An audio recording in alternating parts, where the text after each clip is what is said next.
30-year-old billionaire Sam Bankman-Fried. You just need FTX. It's FTX? It's a safe and easy way to get into crypto.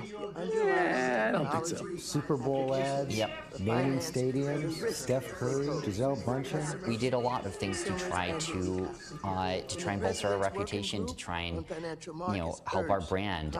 But in the early morning hours of November 11th, it all came to an end when FTX filed for bankruptcy and Bankman-Fried stepped down as CEO amid reports of FTX customer funds being used to pay Alameda Research creditors. This confirmed by former Alameda CEO Carolyn Ellison during an early November video meeting with employees. Alameda, the crypto trading firm also founded by Bankman-Fried. ABC News reached out to Carolyn Ellison for comment, but has not heard back.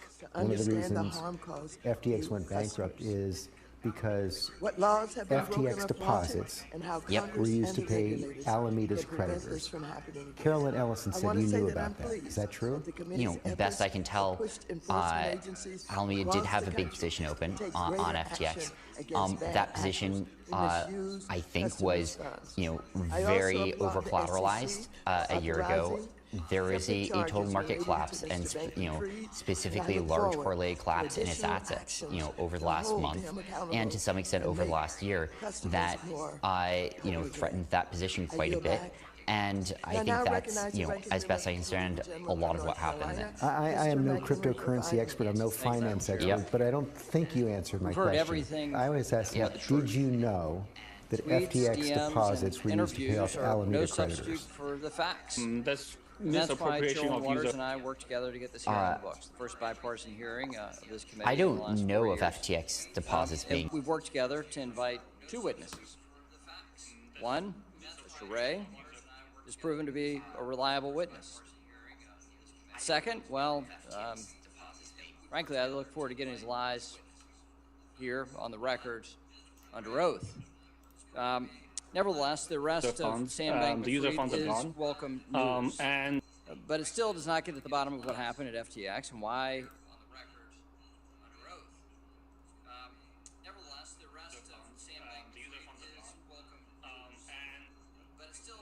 It happened, and who else may be responsible.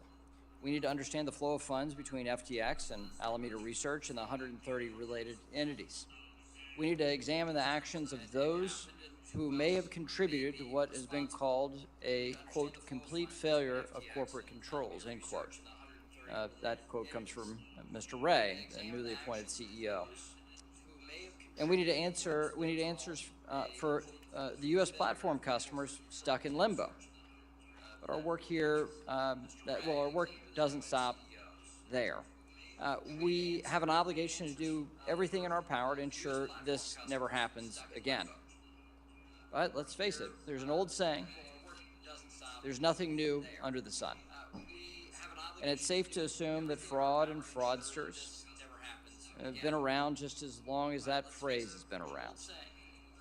Bankman-Fried's play is nothing new. We've seen it before. In the late 1800s, when the Union Pacific purposefully inflated the price of railroad construction to line its executive pockets. Or in the 1900s, when the con man George C. Parker was arrested for illegally, quote-unquote, selling the Brooklyn Bridge, Madison Square Garden, and the Statue of Liberty. And in the 2000s, when it was revealed Enron engaged in a massive corporate fraud and corruption, sending shockwaves throughout the business world.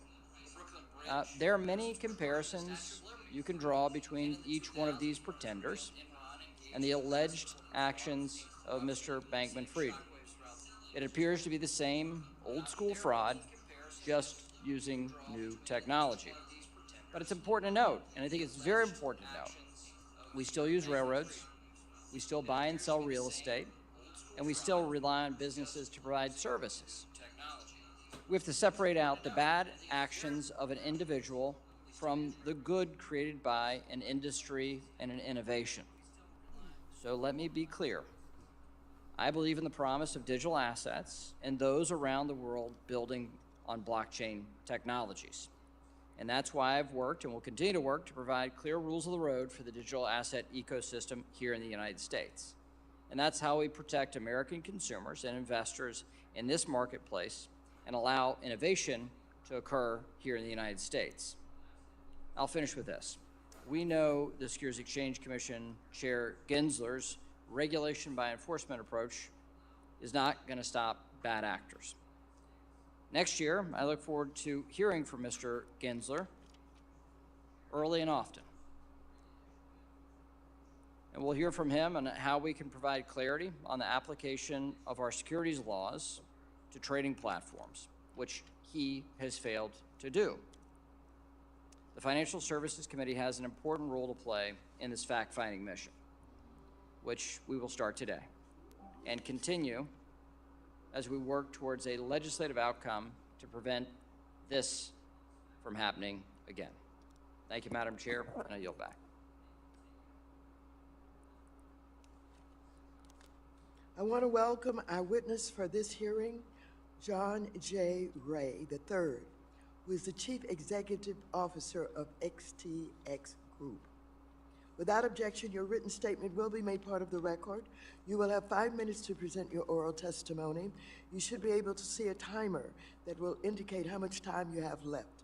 I would ask you to be mindful of the timer so that we can be respectful of everyone's time. Mr. Ray, you are now recognized for 5 minutes to present your oral testimony. That first time you take a step back. I made that. With your very own online store. I sold that. And you can manage it all in one place. I built this. And it was easy, with a partner that puts you first. GoDaddy.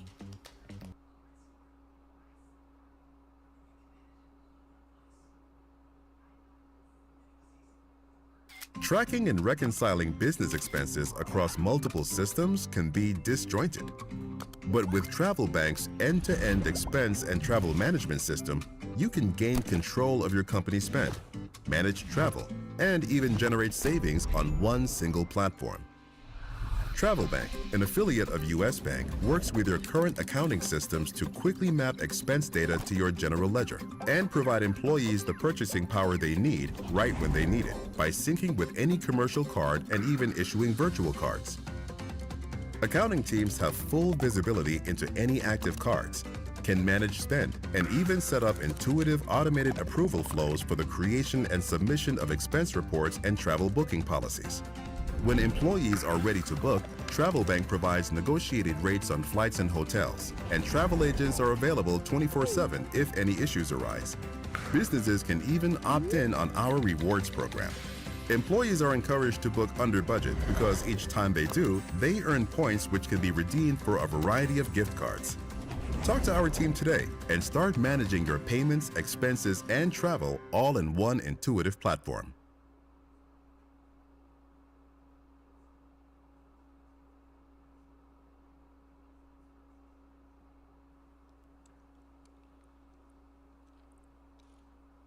Chairwoman Waters, Ranking Member McHenry, distinguished members of the committee, thank you for your invitation to appear today. I truly appreciate your interest in this matter, and I hope my testimony can be helpful to you as the committee continues its inquiry into the collapse of FTX and the efforts that are underway to help those who've been harmed. I accepted the position of Chief Executive Officer of FTX in the early morning hours of November 11. Immediately it became clear to me that Chapter 11 was the best course available to preserve any remaining value of FTX. Therefore, my first act as CEO was to authorize the Chapter 11 filings. I've implemented a 5-part bankruptcy plan, which is detailed in my written statement. Our overarching objective is to maximize value for FTX customers and creditors so that we can mitigate to the greatest extent possible the harm suffered by so many.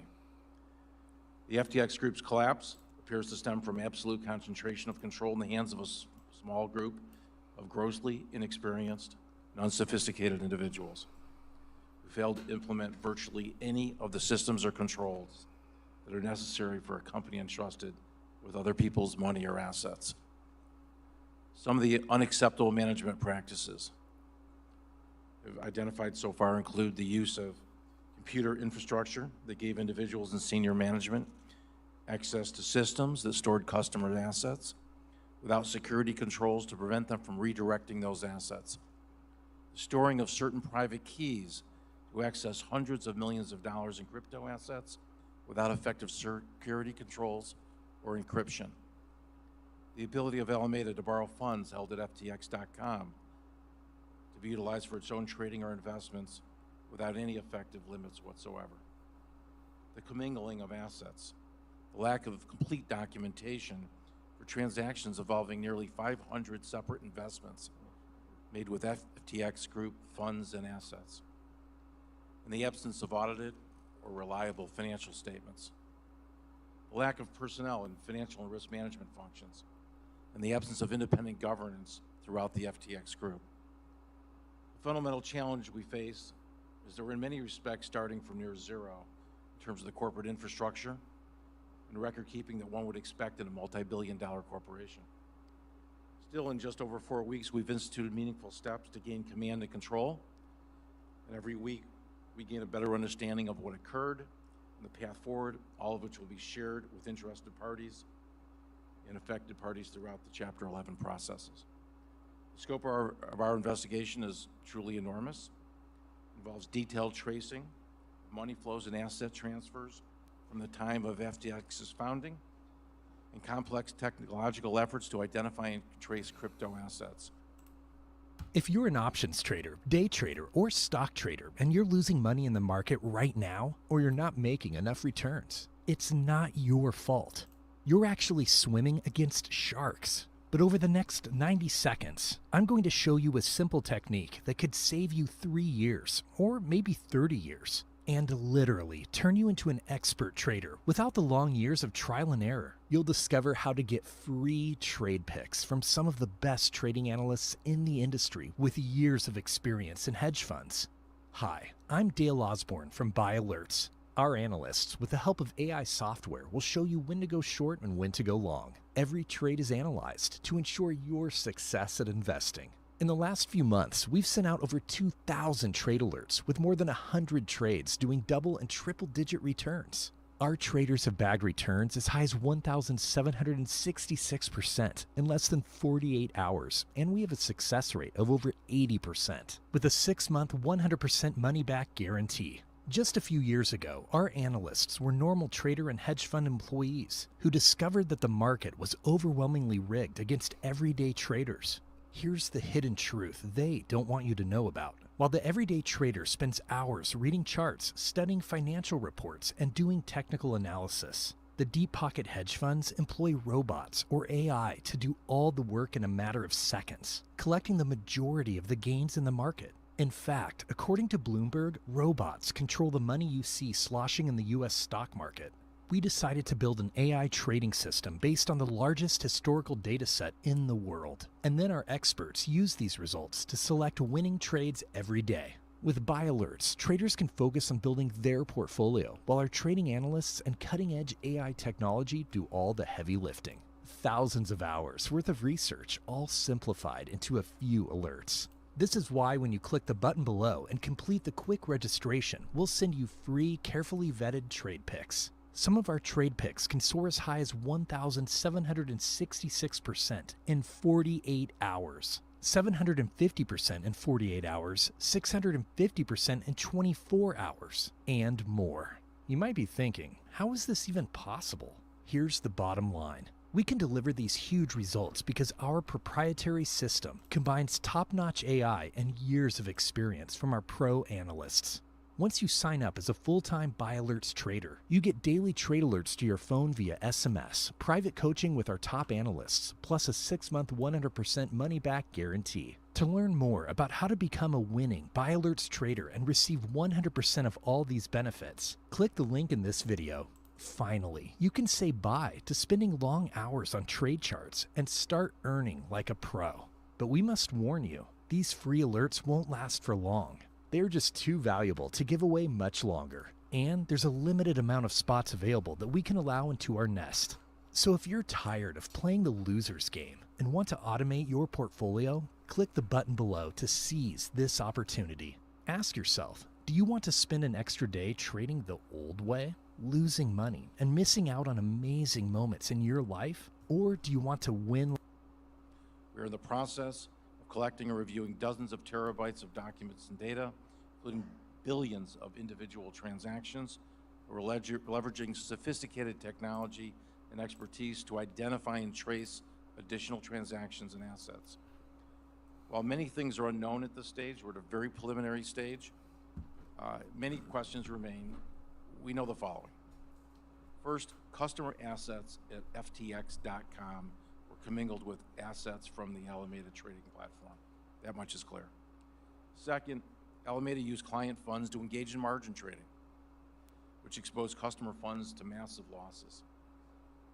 Third, the FTX group went on a spending binge in 2021 and 2022, during which $5 billion was spent on a myriad of businesses and investments, many of which may only be worth a fraction of what was paid for them. Fourth, loans and other payments were made to insiders in excess of $1.5 billion. Fifth, Alameda's business model as a market maker required funds to be deployed to various third-party exchanges, which were inherently unsafe, and further exacerbated by the limited protections offered in certain of those foreign jurisdictions. I know that resolution of the Chapter 11 process, as well as the investigation into the causes of the FTX Group's collapse, are of keen interest to this committee and to your constituents. Although, there are many who need and deserve answers. There's customers, there's creditors, there's investors, counterparties, employees, and regulators.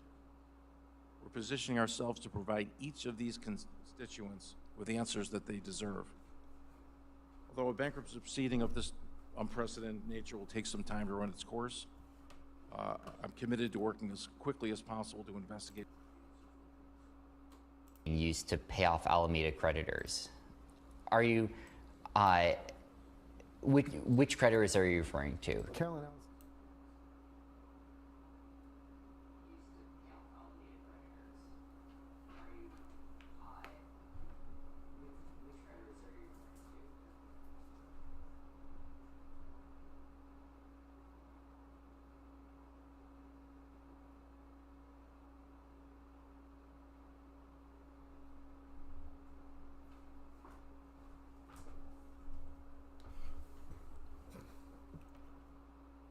FTX trading. But you're saying that happened. My understanding is a few things happen. The first is there is a margin trading facility on FTX by which users can lend out funds, by which other users borrow funds. And so there are explicit cases where there is, margin extended, where there is borrow lending. If Alameda is borrowing the money that belongs to FTX depositors, that's a bright red line, isn't it? There are a lot of cases where that's actually explicitly part of the programs and that are happening. Not here. Here it says that the digital assets may not be loaned to FTX trading. They can't be loaned out.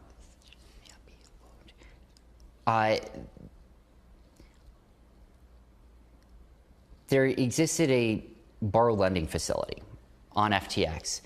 And I think that's probably covered, I don't remember exactly where, but somewhere else in the terms of service. But they'd have to approve of that. They're saying they didn't approve of it here. They're saying you approved of it. If you rewind to the beginning of FTX, where some customers were I think in line with sort of existing relationships that they've had, at least in some cases, wiring money straight to Alameda Research in order to trade on FTX. So you do know, and you did know, that FTX deposits were being funneled to Alameda.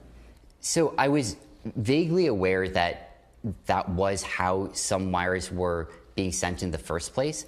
Didn't that set off alarm bells in your head?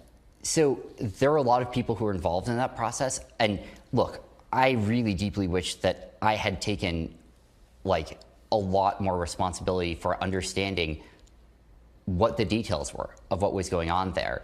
I knew that legal was involved. I knew that other groups at the company were involved, that there were agreements drafted up. But you're ultimately responsible. And ultimately, absolutely, I should have been on top of this, and I feel really, really bad and regretful that I wasn't. And a lot of people got hurt, and that's on me. Here's what Mark Cuban has to say about that. Yep. He said, if I were him, I'd be afraid of going to jail for a long time.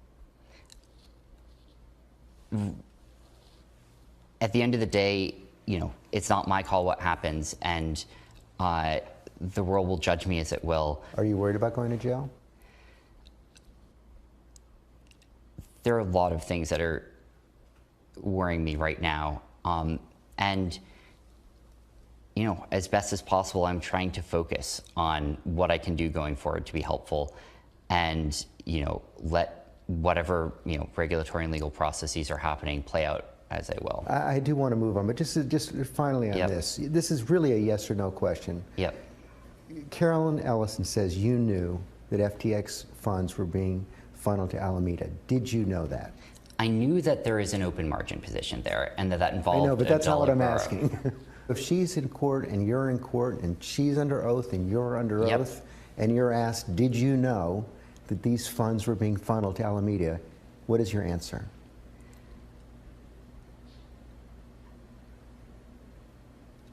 I did not know that there is any improper use of customer funds.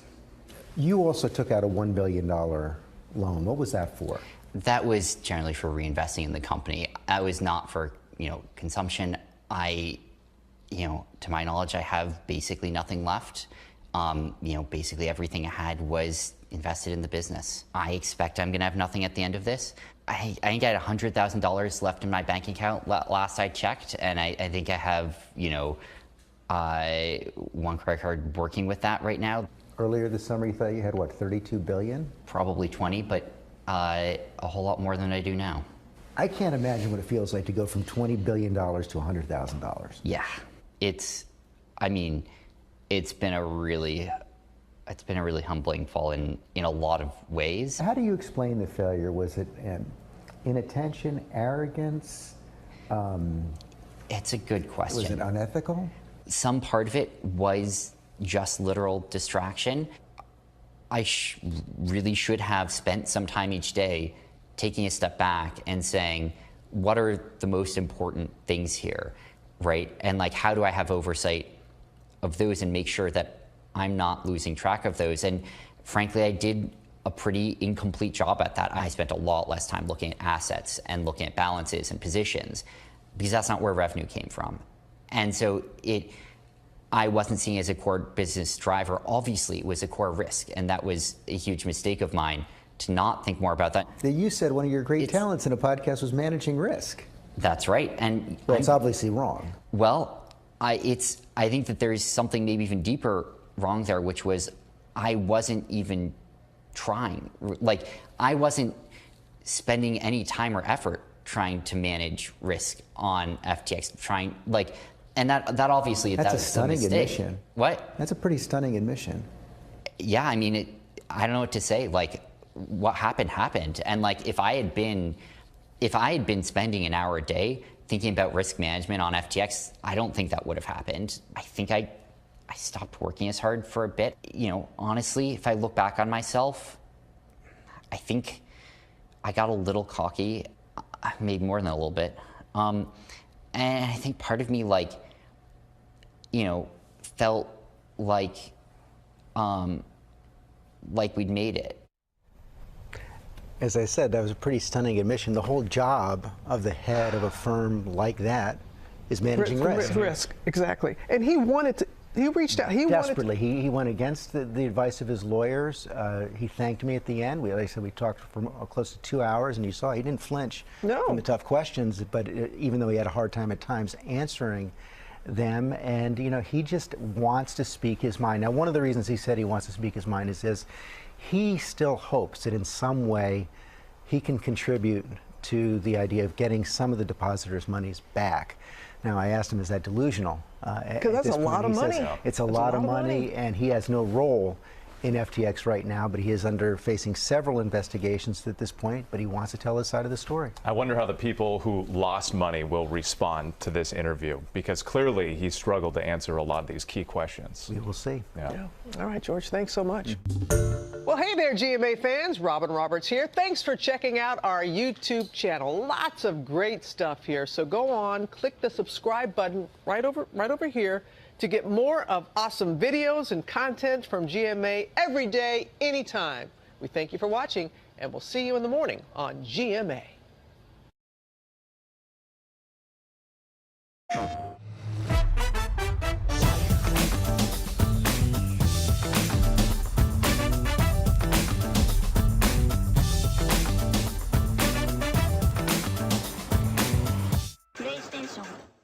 of FTX. I am hopeful that the arrest of Mr. Bankman-Fried, the founder and former CEO of FTX, means he will be held accountable for the fraud he has committed and the harm he has caused. He was scheduled to testify under oath before this committee today. Unfortunately, the timing of his arrest denies the public the opportunity to get the answers they deserve. Rest assured that this committee will not stop until we uncover the full truth behind the collapse of FTX. Just a few months ago, FTX was one of the largest cryptocurrency exchanges in the world, with a valuation of $32 billion in just 3 years since its founding. Today, FTX is bankrupt and possibly looted. FTX misused an approximately $10 billion in customer funds and owes creditors at least $3 billion. Today, as many as 1 million people, many of whom are here in the United States, are locked out of their FTX accounts and may recover only a fraction of their hard-earned investments, if any at all. But this failure is not just noteworthy for its size, but for the company's total disregard for standard business practices, governance, risk management, and criminal conduct. Mr. Ray, who also oversaw one of the largest corporate bankruptcies in United States history, Enron, declared that he had never in his career seen such, and I quote, complete failure of corporate controls and such a complete absence of trustworthy financial information as occurred here, end of quote. I'm so deeply troubled to learn how common it was for Bankman-Fried and FTX employees to steal from the cookie jar of customer funds to finance their lavish lifestyles.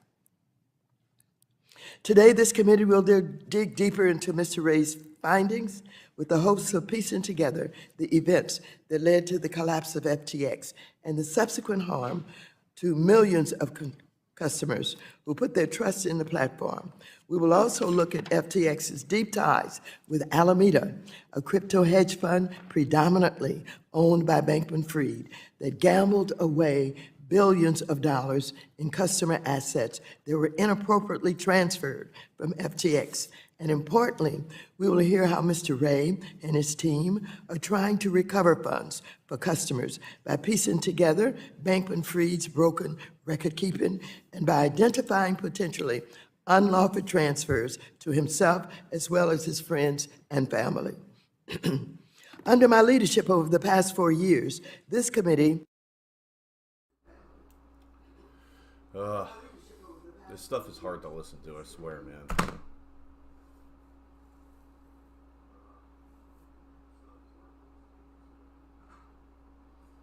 The Democratic members of the committee with the goal of learning more about the underlying technologies, applications for finance, and the risk they pose to customers, consumers, and the economy.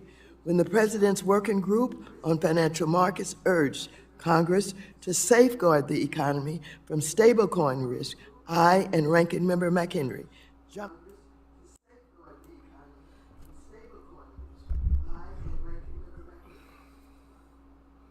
You know, I sit here listening to this, and I'll tell you, this is bad news for the crypto game.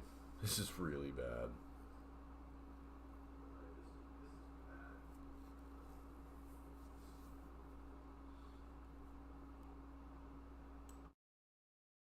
What laws have been broken or flaunted, and how Congress and the regulators can prevent this from happening again.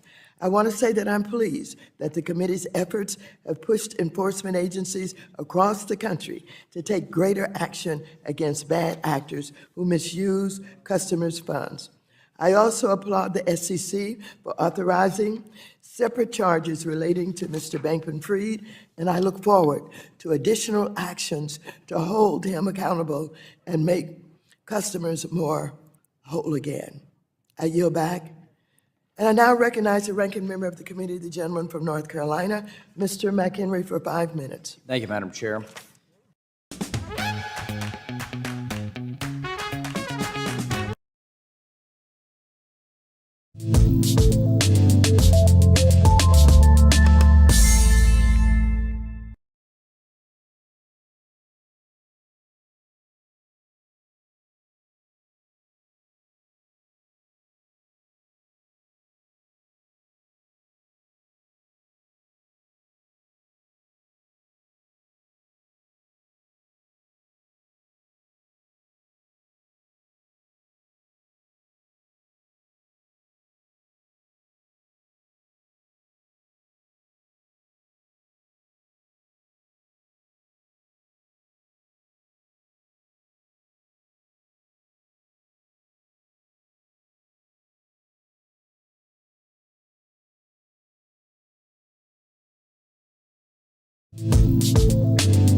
What happened, formulate conclusions, and hopefully inform the committee's work here.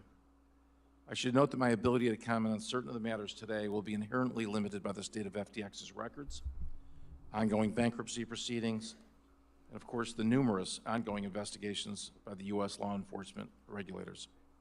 I look forward to answering your questions to the best of my ability. Thank you again for allowing me to present in front of this committee. Thank you. Thank you very much. Mr. Ray, it has been widely reported how FTX shifted customer funds held at the exchange to Alameda Research, which was a hedge fund owned almost entirely by Mr. Bankman-Fried. This allowed the firm to effectively gamble with customer money without their knowledge or consent. If FTX was registered as a securities exchange, several laws would have required the segregation of customer assets and prevented such clear conflicts of interest. Mr. Bankman-Fried also appears to have tried to hide the linkages between the exchange and his hedge fund. Have you seen evidence of such a cover-up? Have you seen evidence that there was any independent governance of Alameda separate and apart from that of the exchange?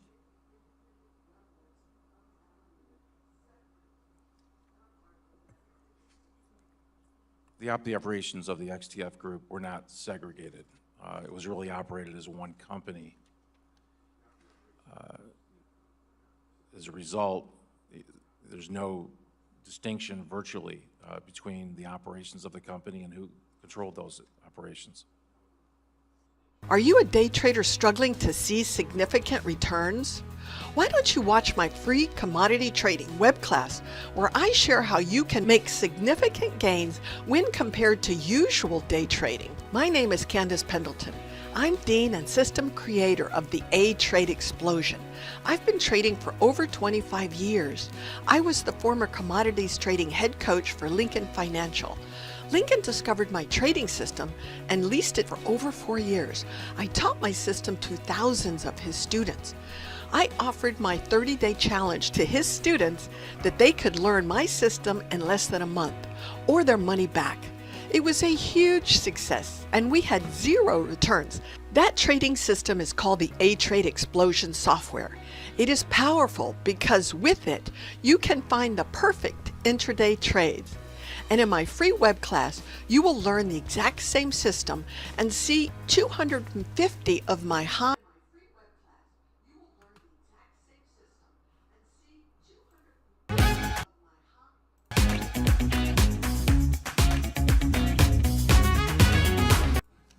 We've heard everything but the truth. Tweets, DMs, and interviews are no substitute for so many issues about trust and credibility and integrity in this space, and I want to talk about FTX in a moment, but I want to start with what's happening at your own firm, given the outflows this week. I saw that you said on an AMA, this is one of these Ask Me Anythings, you said there's no amount of withdrawals that would put us under any pressure, but that, I think, is a very bold statement to be making. How are people and why should people trust that their money is safe at this point? So I think thanks, Andrew, for having me. And the well-run crypto exchanges should hold user assets one-to-one. So user deposit Bitcoin, we hold it in Bitcoin, we move to a cold wallet, we keep some in the hot wallet. And people, they sell it, now the Bitcoin belongs to somebody else, but we still hold it in the cold storage. People can withdraw 100% of the assets they have on Binance. We will not have an issue in any given day. So 100% of the users withdraw 100% of the assets, we'd be fine. This is very different for traditional financial people to understand because banks run on fractional reserves. And the traditional regulators, many of them may think that it's okay for crypto businesses to be running on fractional reserves. That is not okay. In crypto, there's no central bank printing money to bail out banks when there's a liquidity crunch. So crypto businesses have to hold user assets one-to-one, and that's what we do. It's very simple. Okay, but let me ask you about that specifically, and I don't want to get too technical, but indulge me for a moment. When you had what seemed to be liquidity issues around customers wanting USDC, it looked, at least from this vantage point, that what was happening here could have been avoided if, and tell me if I'm wrong about this, you allowed customers to deposit and hold USDC instead of what it looked like was that you auto-converted them into your own exchange dollar. Am I wrong? There's minor corrections. So number one is we do the auto conversion into BUSD, which is not issued by us, which is not the exchange dollar. It's actually issued by a New York DYF licensed entity, Paxos. So the reserves are in New York. It's a stable coin. The problem we had before is we have many different types of stable coins on Binance. And Bitcoin trades against USDC, Bitcoin trades against BUSD, and the USDT. There's TUSD. There's a bunch of other things. And then it's very difficult for users to find the best price. So we said, okay, they're all stable coins, and they should convert one-to-one. So let's combine all of them into one, so that the users just they want to buy Bitcoin, they go to Bitcoin BUSD, and they find it. On the deposit and withdrawal, we do the conversion. We have channels to convert them one-to-one. But the channels we have actually have to go through a bank because to convert from BUSD to USDC, we have to sell BUSD into US dollars, cash in a bank, move it to a different bank account, and then buy USDC at a different institution. So that day, we had more users trying to buy or trying to deposit BUSD and withdrawing USDC. And we ran out of that. And the bank that does the conversion doesn't open until 6 hours later. And that's a bank in New York. So we were actually blocked. This issue was actually caused by a bank. So that's and stablecoin is the only one we convert. Every other asset, people deposit Bitcoin, we hold Bitcoin. People deposit Ethereum, we hold Ethereum. Right. And you understand why I'm asking that question, because it does appear in that instance, at least, that when you said no amount of withdrawals would put you under pressure, by default, it put you under pressure, whether it was you're doing or some other bank's doing. And so the question is, longer term, would you reevaluate how you do that? So we have the assets to convert. So there's no margin, no leverage. We just needed the bank to open.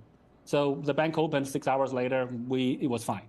So banks don't work for 24 hours a day. Banks only work for a few hours a day. And when you try to, and when banks are shut down, when banks are closed, you try to withdraw money, it doesn't work. That's exactly the same situation that happened. And we allowed people to withdraw other stable coins onto other platforms to do conversion if they want. So there was not a liquidity issue. It was just there was a conversion issue that was going through the bank. In terms of the credibility of Binance, you disclosed that Binance holds about $60 billion of crypto assets. But thus far, you haven't disclosed your liabilities. And I wonder why that is and whether you will. Yeah, so we are working with firms to do the audited financials, liabilities, etc. Very simply, Binance does not owe people money. Binance does not have loans from other companies, from other funds. We just don't have it. You can ask any fund in the ecosystem. You can ask any VC. We actually also do not have VC investments, so we don't owe anybody any money. And we also do not have loans to other people that we depend on for our next payroll. So we are very simple, very self-contained type of organization, and we manage our cash very simply. So that's very, very different from the FTX situation, where so people who are hurt by FTX are now worried about everybody else, and they were defending FTX before. That's why they have money on FTX. So, but just because they're bitten by one snake doesn't mean that every other animal is the same. Businesses nationwide are switching to Verizon Business Internet. It's a perfect fit for my small business. Verizon has business internet solutions nationwide. For our not-so-small business, too. Get internet that keeps your business ready for anything from Verizon.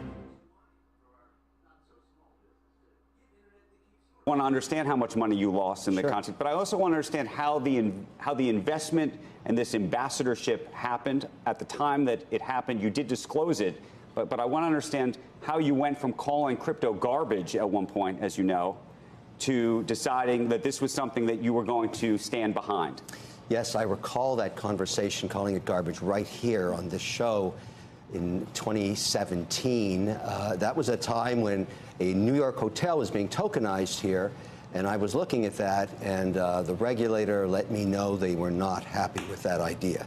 And that's when I stepped away from this, because clearly the regulatory environment was not prepared. Then facts changed. I saw the Canadians issue the first ETF with Bitcoin as underlying, Ethereum, then Switzerland opened up, then Australia opened up. And then I said, wait a second, world's changing, I got to be an investor.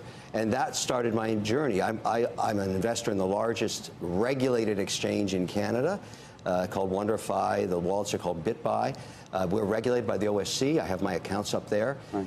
But I felt that getting involved, when I was approached with Sam Bankman-Fried, that I could get an inside seat on what was considered then. And I got to tell you, the institutional interest in FTX on the U.S. equity was unbelievable. The amount of people that approached me saying, how do I get a piece of this deal?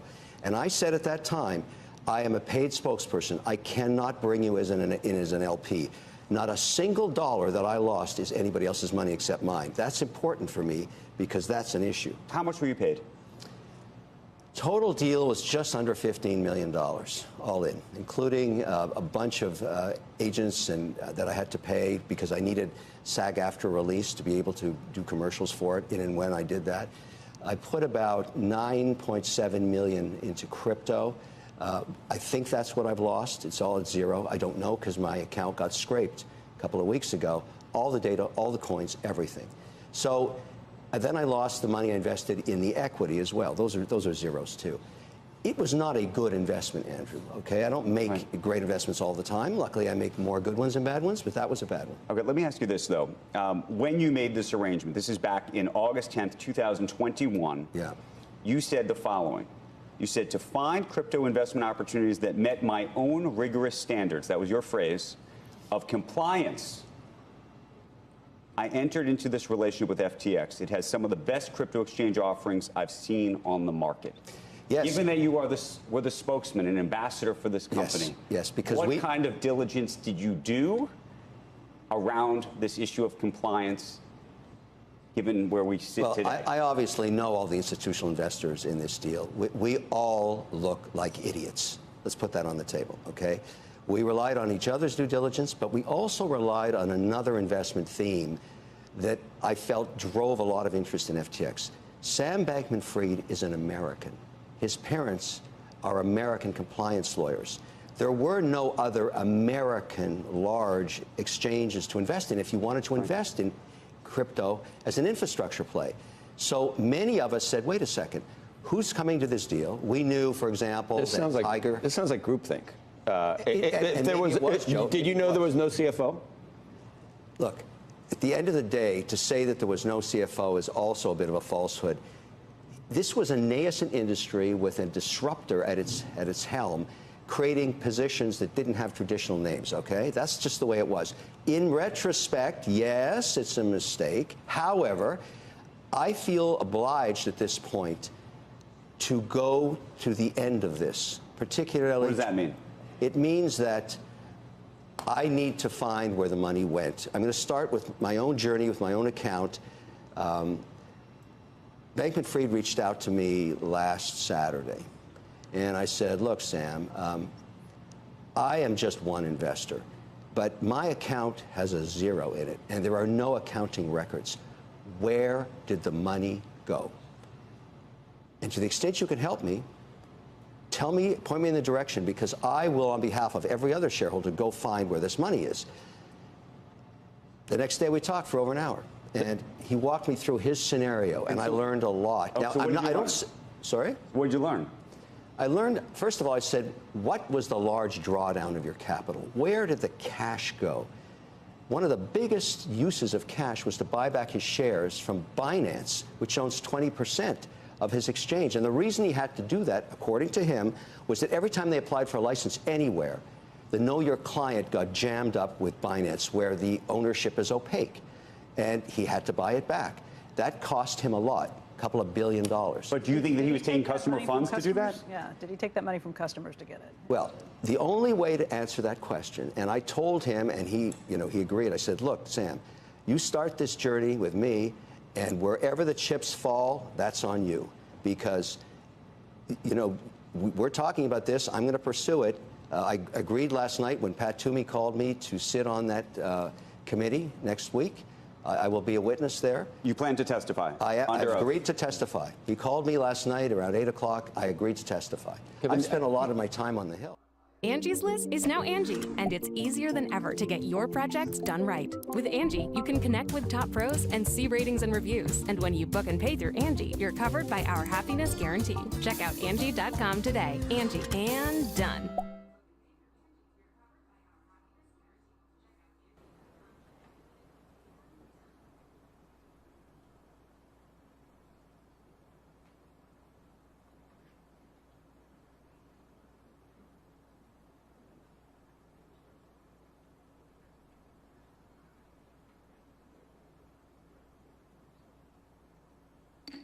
Senate Banking, Housing, and Urban Affairs will come to order. Thank you for the witnesses joining us. Today's hearing, we believe, is in the hybrid format. That was the intent. We're having some problems, some technical problems that may be Senate-wide, and Cameron is a genius at this stuff and doing everything he can to fix it. So we are letting committee members who sometimes want to ask questions remote that they probably need to show up in person. So that's our issue, certainly not the witnesses. I want to express my gratitude to the Department of Justice, the SEC, the CFTC, and the Bahamian authorities for taking the critical step to hold Sam Bankman-Fried accountable for his misdeeds. I'd like to thank Ranking Member Toomey and his staff. Thank you for working with me and my staff to try to secure Mr. Bankman-Fried's testimony. I trust that he will soon be brought to justice. It's clear he owes the American people an explanation. Meanwhile, our job is to keep learning more about the collapses of FTX and other crypto firms, and I emphasize and other crypto firms, work with regulators to put consumers, not the crypto industry, first. It's not just about crypto, it's about protecting consumers, the regulated financial sector, from bad actors who think rules simply don't apply to them. 2.5 years ago, I explained why I thought Facebook's Libra currency was dangerous. At the time, Facebook was moving full steam ahead, as most of you know, to create its own currency, put that in quotation marks, to impose on its billions of users. Congress, regulators, and policymakers saw Facebook Libra for what it was, a shiny new tool Facebook could use to reach into Americans' pockets and profit from, no matter the risk to consumers or to our economy. Members of this committee, others in Congress responded. Republicans and Democrats alike made it clear that Facebook couldn't be trusted. Our financial system was not to be played with. The risk of a company creating its own currency to compete with the U.S. dollar was obvious. Ultimately, Facebook shut down its crypto project, but the committee's work to protect consumers, of course, continues. Even though Facebook shelved its crypto plans in the last 2.5 years, the stablecoin market has grown 20 times to become a tool for rampant speculation. The number of crypto tokens has exploded, even as the total value of all crypto assets fell by two-thirds in the last year. I've noted in the past similarities that cryptocurrencies share with risky mortgage bonds and over-the-counter derivatives during the lead-up to the financial crisis. In all these cases, they told us how great innovation is and how derivatives make markets efficient. Wall Street made it easy for everyone to get a mortgage, so bankers could create more mortgage bonds and increase profits. Making money in crypto seems so easy, too easy. Every crypto token could double or triple in value in a matter of hours or days. It didn't matter if it was created with vague details or as a joke. Money still poured in. No one's laughing now. The weekend before our stablecoin hearing last February, we saw crypto companies spending big money on Super Bowl ads to attract more customers and pump up crypto tokens. I appreciated the comments of one of you in this panel on public radio today about that. Crypto, like Facebook's Libra before it, was the shiny tool supposed to capture our imagination and revolutionize our lives. Wealthy celebrity spokespeople told Americans, if you're not buying crypto, you're missing out. Crypto platforms created dozens of investment products that look and sound like bank deposits, using words like lend and earn, or tokens that resemble securities and have a yield or governance rights, yet these products had none of the safeguards of bank deposits or securities. Crypto firms, their backers argued that billions of dollars invested in lending programs or earning yield should be exempt from basic oversight and regulatory protections. That's not how regulation works. The things that look and behave like securities, commodities, banking products need to be regulated and supervised by the responsible agencies who protect the public and serve consumers. Crypto doesn't get a free pass because it's shiny and bright, or because venture capitalists think it might change the world, or its TV campaigns were witty and featured famous people, especially when so many consumers are at risk of losing hard-earned money. And that's before we even consider how crypto has ushered in a whole new dimension of fraud and threats to national security. People are talking about that more and more because it's a central issue in this, that support dangerous nation states, embolden criminals, finance terrorists. North Korea uses crypto stolen in hacks to finance its ballistic missile program. Think of that. Human traffickers, drug cartels, gun runners launder their proceeds using crypto assets. Think of that. And some of these laundered funds end up bankrolling terrorists bent on undermining our nation and our society. Think of that. The ability of rogue states, cyber criminals, terrorists to use crypto for their own malign purposes is a feature of technology, and that's the point. Crypto also has made it easier for fraudsters and scammers to steal consumers' money. Hacks and complex crypto transactions make it easy to steal billions of dollars of investors' money. That's what we saw with FTX. That's what will continue as long as we allow crypto firms to write their own rules. The myth of Sam Bankman-Fried and his crypto trading success was supposed to impress us. We're still learning how he shuffled money between FTX and his trading firm, Alameda Research, a name calculated to sound as generic as possible to avoid raising eyebrows while sending money across the world.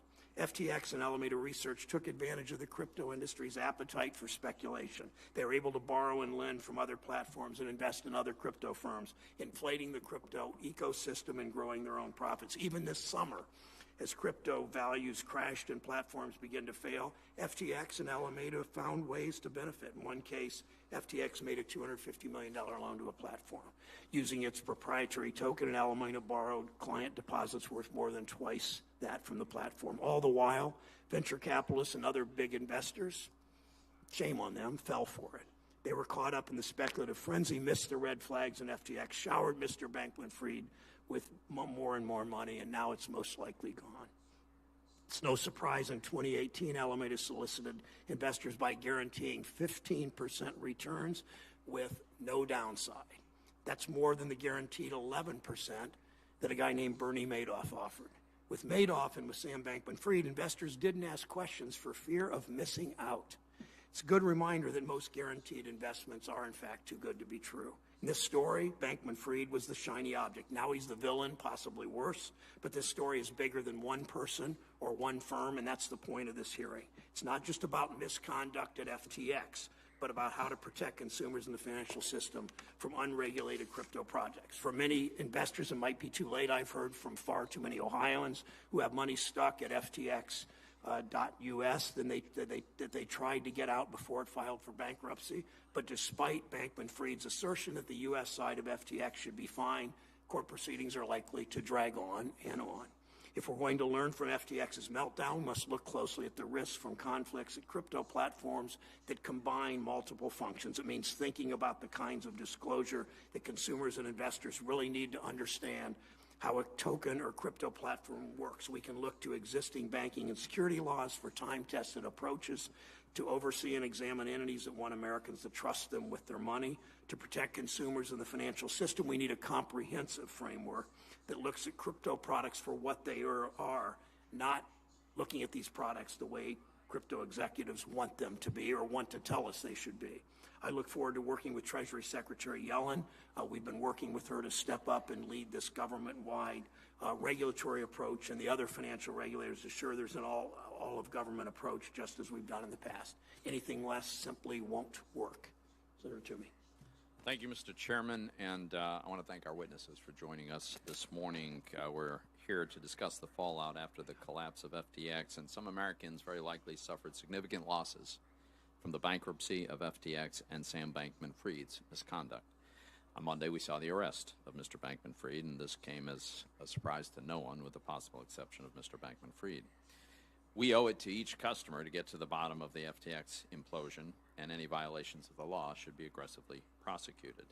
The Department of Justice and other enforcement agencies should expeditiously investigate the unseemly relationship between a company that was effectively a hedge fund and an exchange entrusted with customer funds. While all the facts have not yet come to light, we've clearly witnessed wrongdoing that is almost certainly illegal. There was unauthorized lending of customer assets to an affiliated entity, and there were apparently fraudulent promises to investors and customers about FTX's operations. These are outrageous and completely unacceptable. Yes, they're like. The SEC also believes that FTX committed fraud against equity investors. They're going to pursue that, as they should. But I want to underscore a bigger issue here, and that is that the wrongful behavior that occurred here is not specific to the underlying asset. What appears to have happened here is a complete breakdown in the handling of those assets. In our discussion of FTX today, I hope we're able to separate the likely illegal actions from perfectly lawful and innovative cryptocurrencies. Now, it's important to define this space. Cryptocurrencies are analogized to tokens, but they're actually software. The software protocols that are foundational to the crypto ecosystem are like operating systems, and then applications are run on top of these operating systems. Currently, there are many competing operating systems and many apps running on them. There's nothing intrinsically good or evil about software. It's about what people do with it. And with this analogy in mind, what we should all understand here is one simple thing. The code committed no crime. FTX and cryptocurrencies are not the same thing. FTX was opaque, centralized, and dishonest. Cryptocurrencies usually are open source, decentralized, and transparent. To those who think this episode justifies banning crypto, and I've actually heard that suggested, I'd ask you to think about several other historical parallels. The 2008 financial crisis involved obvious misuse of products related to mortgages. Did we decide to ban mortgages? Of course not. A commodity brokerage firm run by former New Jersey Senator John Corzine collapsed after customer funds, including U.S. dollars, were misappropriated to fill a shortfall from the firm's trading losses. Nobody suggested that the problem was the U.S. dollar or that we should ban it.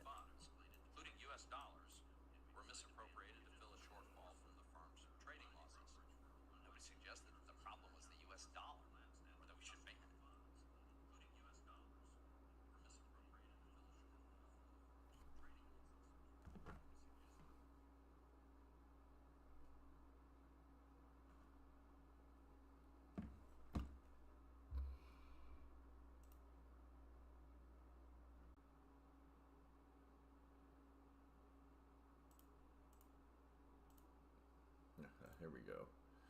So we're up on the screen here. So Kevin O'Leary, he was paid $15 million to be a spokesperson for FTX 2 years ago. Around the same time as when Robinhood IPO'd. And what we're learning now, day to day, is that FTX Alameda used a bunch of their money